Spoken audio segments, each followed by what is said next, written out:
below or call the number on your screen.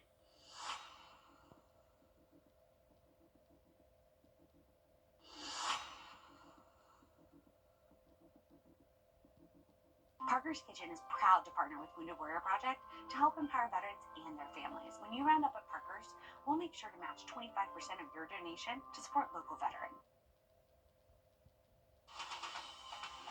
Live from Augusta, we're watching News 1226 this morning. A peek ahead into your morning, we're telling you how the Sheriff's Office is keeping you safe during golf week. Students making a promise before prom, and there's a push for faster response times during a school crisis in Georgia. But first, let's go ahead and take you outside, giving you a live look at Grovetown right now. It is 6 o'clock on our Sunday. Good morning, and thanks for joining us. I'm Ashley Campbell. Well, Chris, today is National Handmade Day. I don't even know. I'm not very good at hand making things. More importantly, though, it's a first alert day. It is a first alert. You see the fancy graphics. This forecast actually starts out handmade. It's right here on this piece of paper. Look at you. One of the things on this sheet is a first alert. So let's go ahead and talk about that first. Late tonight into Monday, your Sunday is going to be a nice day. It will be a touch on the windy side, but a nice warm day on Sunday. Clouds increase a bit, and then rain increases overnight tonight and into Monday. Severe threat is low. The flood threat is probably the bigger issue, more so than damaging wind or anything like that. Let's take a look at it on our computer model as we head through the day today. All right, thanks, Chris. The Richmond County Sheriff's Office is on high alert during golf week. It's only a matter of time before thousands of patrons take on Augusta's busiest areas, and we're already seeing that. We're talking about Washington Road, Riverwatch Parkway, even downtown Augusta.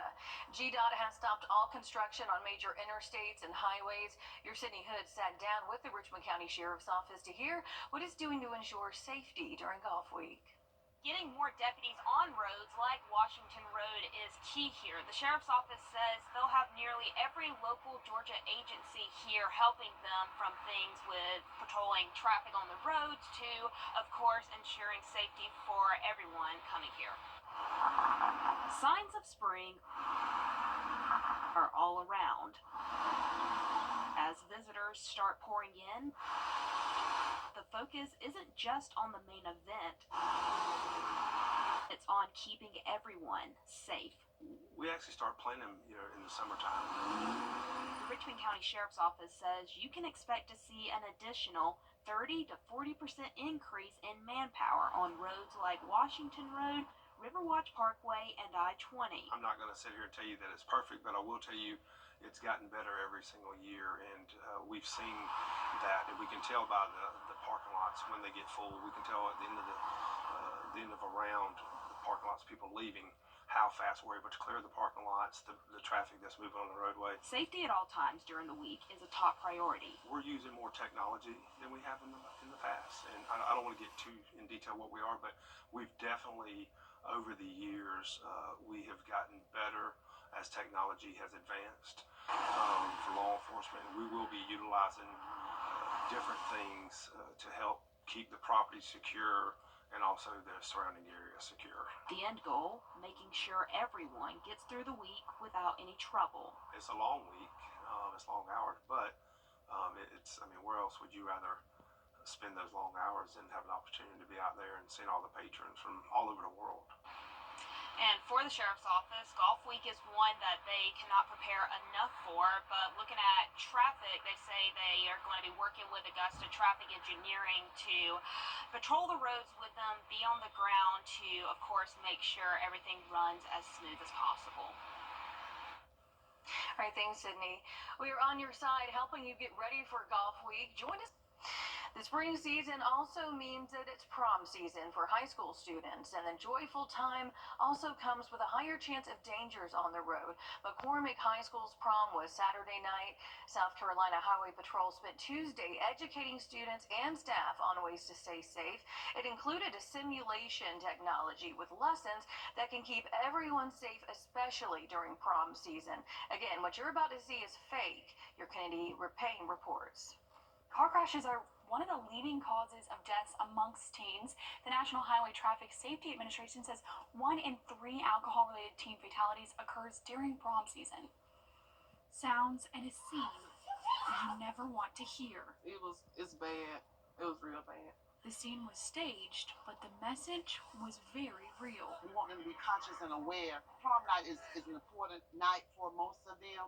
So they feel they can go and do some things that maybe they hadn't done before, but as far as drinking or drugs, we just want to make sure they understand exactly what happened here today. Showing the ugly reality of one wrong decision. I heard some students saying the ambulance was taking too long to come, but that could happen in reality, so the entire scene, it needed to happen. Proving to one student who participated in the event that everything can change in the blink of an eye. Seeing the looks on people's faces, like it can get real at a snap of a finger. Seeing the dead people placed everywhere, I said, well, it got real for me. Bridget Gray isn't just a teacher, she's also a mother, and for her, the simulation hit home. My very own son was a part of this. It hurt me as a parent to see him, with handcuffs. I mean, I don't want that to happen in reality, so it's important that parents talk to their children, not just because of the prom, but at all times. Gray says she hopes every student pays attention because every life matters. We want them to have a good time Saturday night, but we want to see all of them back here on Monday.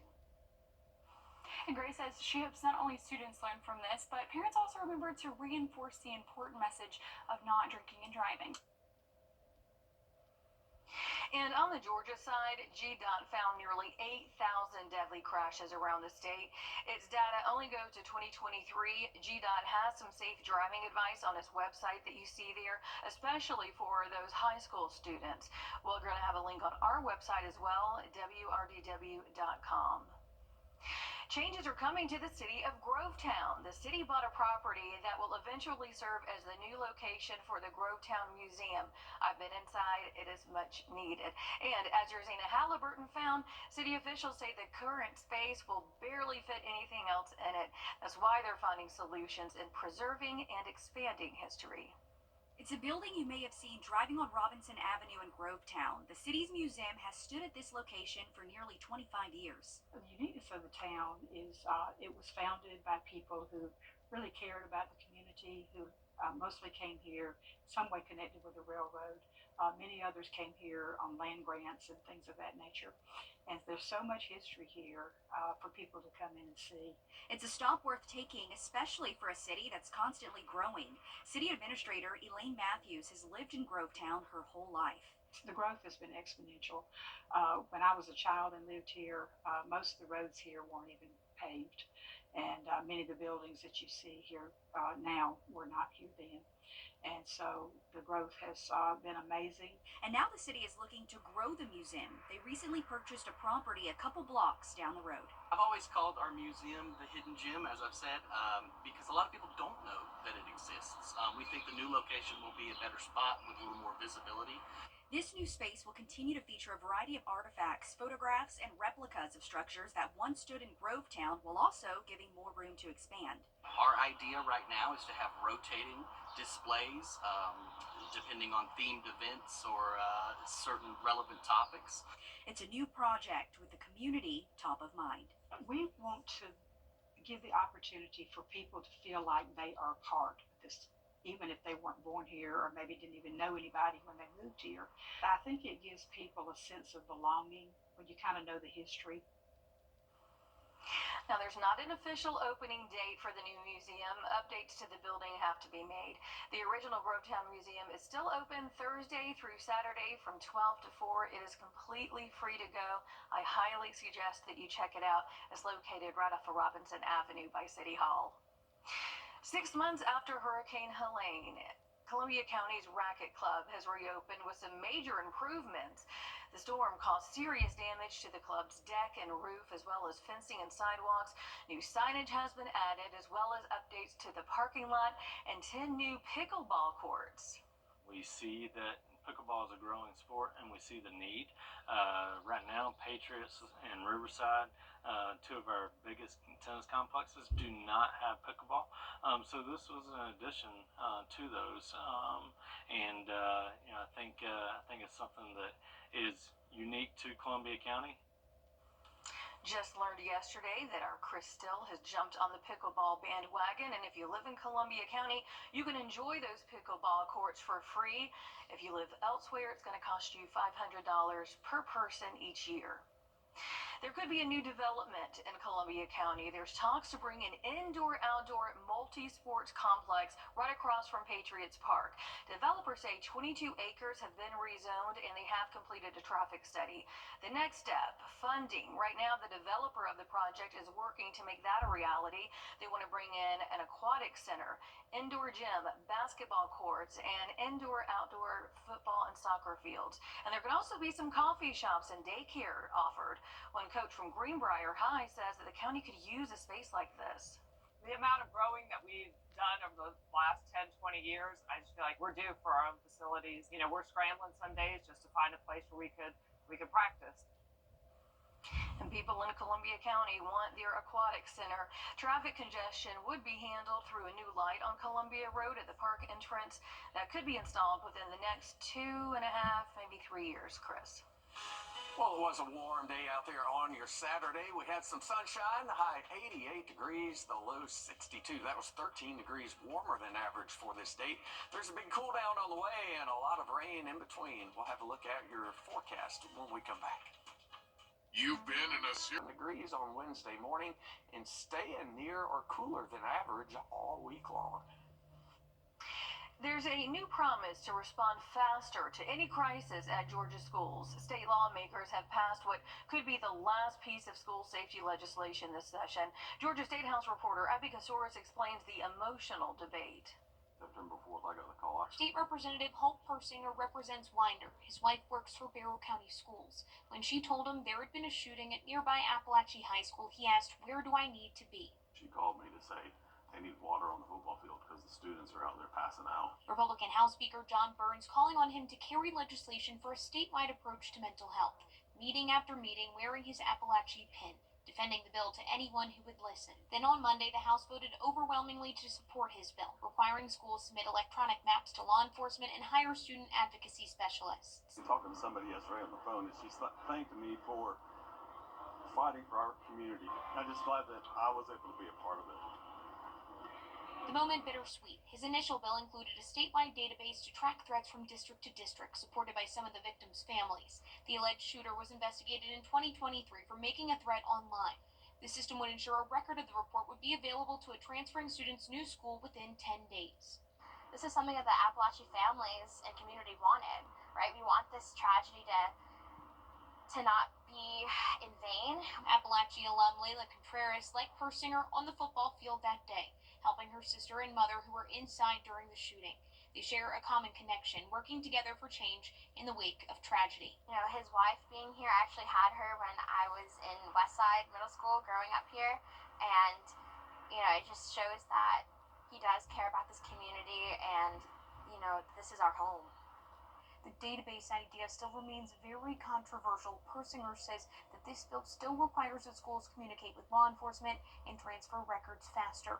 The bill now heads to the governor's desk for his signature. In Atlanta, I'm Abby Kasoris.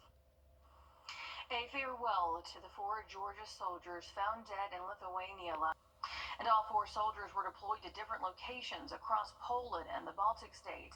It was part of an operation, and after actor Chadwick Boseman has passed away from colon cancer, he's still being honored. Recently, his hometown school district in Anderson, South Carolina, dedicated a fine arts center to the actor. Now, his family is speaking about his legacy. Anything he touched turned to gold.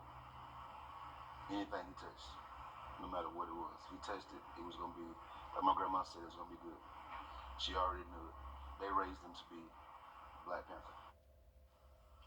And in the newly named Chadwick Boseman Fine Arts Center, you'll see more ways that they honored him, including a bust of Boseman, a replica of his Hollywood star, and a ceremonial plaque as you enter.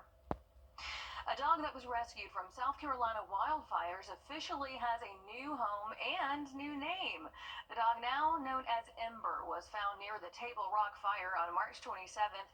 Animal control officers in Greenville County Animal Care nursed her back to health. She was eventually adopted by a firefighter that responded to the fire the day that she was found. She's very shy, she's very reserved, so you can only imagine the fear that she was feeling to be able to have approached the firefighters seeking for help.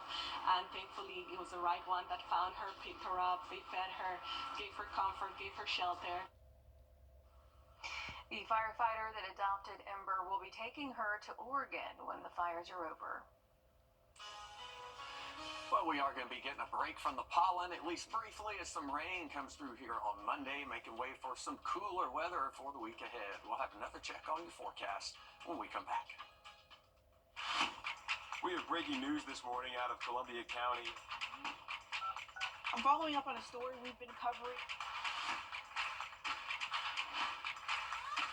Power lines down overnight. Stay with us for more road closures and safety.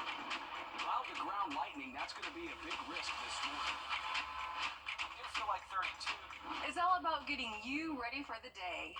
News 12 this morning. Weekday mornings from 4:30 to 7. Hearing Health Foundation wants you to protect your ears to Columbia County is making sure that it's ready for patrons. Leaders say that they're prepared for traffic and restaurants to see more people this week. Businesses call this the 13th month. The co-general manager at Smoke and Barrel says that they have a brand new staff experiencing their first ever patron crowd. With our proximity to the analog tournament, it makes it an extended Masters for us, not just 5, 6, 7 days. It's almost 2 whole weeks. And again, GDOT has stopped construction in Richmond and Columbia counties to reduce traffic. Tournament week is such a big part of our community, and we spend so much time counting down and looking forward to it. But for our local businesses, the next week is the payoff for months and months of prep. Your Audrey Dickherber spoke with businesses as we all get ready to welcome the influx of visitors.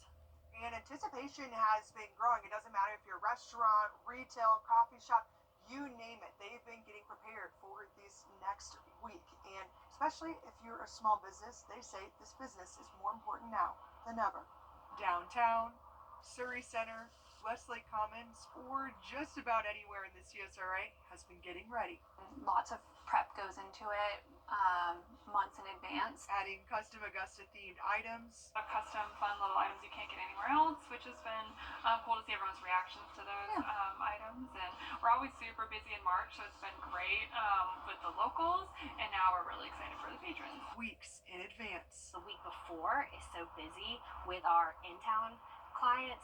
They're getting their houses cleaned up, they're getting gifts for their master guests, so we always try to have cute little golf theme things so they can have a welcoming environment, say welcome to Augusta. Or adding golf theme uniforms to restaurants. Well, we're spending a lot of people, hopefully they come. We're all here to support everybody else here. All with the hope of bringing more people through their doors, especially after everything that's happened. We were closed for probably over a week.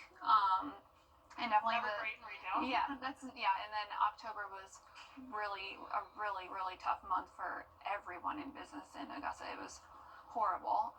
So I would say more than ever, yes, I feel like everyone kind of just wants to feel normal, so they just want to have a really good golf week. Hopeful for support from patrons and thankful for the support from locals. We're always ready for Masters. I think our city looks beautiful, especially coming off of Helene. I think everyone just really worked together to get everything looking beautiful and ready for our out-of-town guests. A lot of prep has for sure gone into this, and it's not quite busy downtown yet, but don't let that fool you, because by this weekend, these businesses are all going to be very crowded. The Harlem Globetrotters brought their stylish brand of basketball to USC-Aiken this week.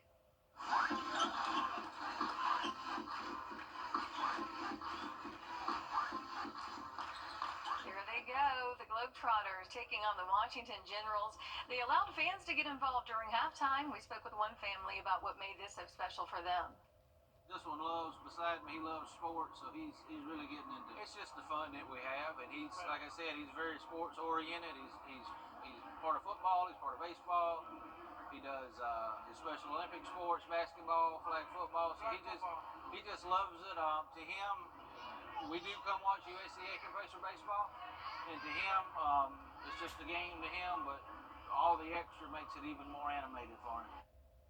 For sure. The Aiken stop was part of a world tour as the Globetrotters look to celebrate 100 years next year. A new pop-up produce stand is working to help give Orangeburg students healthy options for eating and to support farmers. The Change SC pop-up farm stand will set up every Monday from 1 to 7. Orangeburg School Superintendent says being in rural areas make it harder to get access to that fresh produce. So a lack of healthy foods? I'll tell you, when you live in rural communities, you have to travel a little further. If I have to travel further, maybe I don't have time. So sometimes I stop and I get an alternate that may not be as healthy. So this helps, I guess, close that gap. The stand will give a free pint of strawberries and some local honey for kids to take home. After the kids come through, that pop-up is going to remain open for the community to shop. Officials say that this program will also help expose kids to food that they wouldn't otherwise normally get. It was a warm day out there on Saturday. Let's take a look back. The high yesterday, 88, the low 62. That came out to 13 degrees warmer than average for this date. We'll be getting back to normal, even cooler than normal for the week ahead. We'll have a look at your forecast after the break. The Wilson family has been on Wednesday morning, and then we'll keep highs in the 70s all the way through next weekend. Right now, a person in South Carolina can share intimate images of someone else without their consent and face no criminal penalties. It's an action that often is called revenge porn, and experts say that it's probably a lot more common than you realize. Your South Carolina State House reporter Mary Green explains why legislators believe that it's time for South Carolina to take action against it. South Carolina stands alone as the only state in the country with no law on the books targeting what's known as revenge porn. Legislation advancing here at the State House would finally remove it from that list. Don't get me wrong, people make bad decisions when letting themselves be photographed or taking photographs and sending them, but we've all made bad decisions. And Representative Chris Wooten says those bad decisions can become dangerous ones. A lot of times this is how actually sex trafficking even comes from its infancy, from this portion of well, you're going to perform this for me, or I'm going to use this for blackmail. We've seen that in so many instances. 2 years ago, South Carolina enacted a law criminalizing sexual extortion, which is when someone threatens to release private images of another person if that person doesn't do what they want, like pay them or perform certain acts. But under that law, there must be blackmail involved. Otherwise, it doesn't rise to the level of a crime in South Carolina. This bill would fill that gap and bring clear penalties to those who engage in these harmful practices. This bill would make it a crime to intentionally disseminate an intimate photo or video or a digitally forged intimate image of another person without their consent. That includes AI-generated images made to look like real photos or videos of an identifiable person. Simply consenting to the creation of the intimate image does not imply consent for dissemination. This legislation has been filed several times in past years, but never made its way to the governor's desk. Supporters attribute that more than anything to people not realizing how common and how harmful revenge porn is. The trauma that goes with it, the stuff just doesn't go away anymore. It stays online, it stays out there forever once it's shared. So folks have even, as we know, the tragic events of folks even committing suicide on these because of the things that happen with this. And if this is enacted, people convicted could find themselves behind bars for years. Harsher penalties would be given to people who had harmful intentions or financial motivations. Reporting from the State House, I'm Mary Green. Another bill before lawmakers this year would allow victims of revenge porn to sue the person who distributed the photos of them. Lawmakers say South Carolina would be among the first states in the nation to establish this civil cause of action if the bill becomes law. Well, after a kangaroo got loose in Horry County last month, people are wondering if it's even legal to own a kangaroo. Well, it turns out it is. Kangaroos are allowed on farms in South Carolina, and so are monkeys and emus. But when you have an exotic animal like that, it does become your responsibility if it gets loose. It's actually the responsibility of the person that had that animal, right? It's a piece of property that you were negligent and allowed it to be released. In this situation, I think the goat let the kangaroo out. So you're responsible for the goat let the kangaroo out. You're responsible for the whole situation. It's like a movie. But you're responsible. So No getting around it. South Carolina's Department of Public Health does strongly discourage people from owning wild animals. They say people need to realize what they're getting into. Winslow adds that if that animal were to cause any harm, that liability, again, would fall on you. A Georgia HBCU is making boxing history. The Morehouse Boxing Club is the first HBCU to compete in the U.S. Intercollegiate Boxing Association National Tournament. 2 boxers even took home national championship belts. It feels great. Reality hit me pretty hard when I woke up. Like, I still got to go to class. It just feels amazing to, just deal with the group. And we just worked so hard for this. Congrats to them. The Morehouse Boxing Club is a student-run organization made up of only 7 team members. They say funding has been an issue, but this year they got lucky with the tournament being in Macon, Georgia. Morehouse's chief of police stepped up to help fundraise with the group and even donated some of his own money for that trip. Your car wash forecast today, not looking so bad in terms of rain alone. It's going to be a windy day today to be washing the car. Rain moves in here for your Monday, then sunshine returns on Tuesday. We'll have a look at that and your travel forecast coming up. The most significant loss